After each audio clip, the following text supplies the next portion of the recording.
You were taught that love means endless sacrifice. But even Jesus walked away from certain crowds to protect his mission. And sometimes, it hurts like hell. Why good people become emotionally exhausted. Some of you have spent years carrying everybody else's pain. You answer every call. You tolerate disrespect. You keep helping people who never change. And deep inside, you are tired. Not physically tired, soul tired. Because when kindness has no boundaries, people eventually begin to consume you instead of appreciate you. Many believers secretly live with guilt anytime they say no.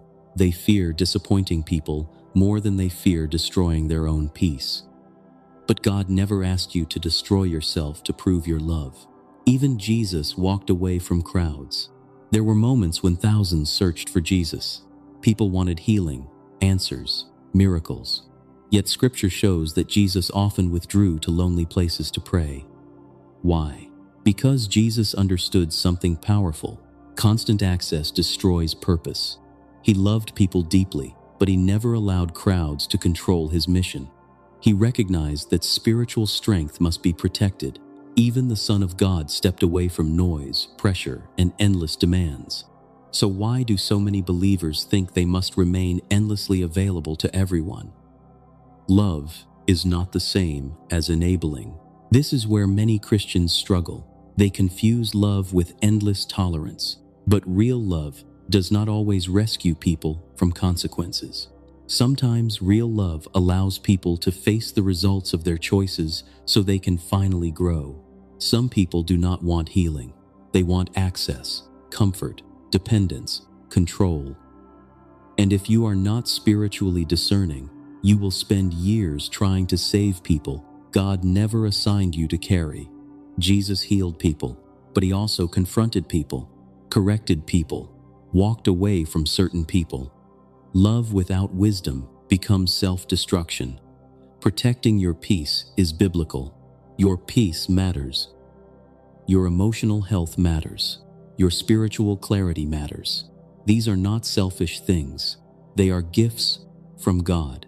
Because if your mind is constantly filled with chaos, manipulation, guilt, drama, and emotional exhaustion, eventually you lose the strength needed for your true calling. Some of you feel guilty for creating distance from toxic people, but listen carefully. Not everybody deserves unlimited access to your heart. Discernment is spiritual maturity. God did not create you to become emotionally destroyed, trying to keep everybody else comfortable. Sometimes, walking away is obedience.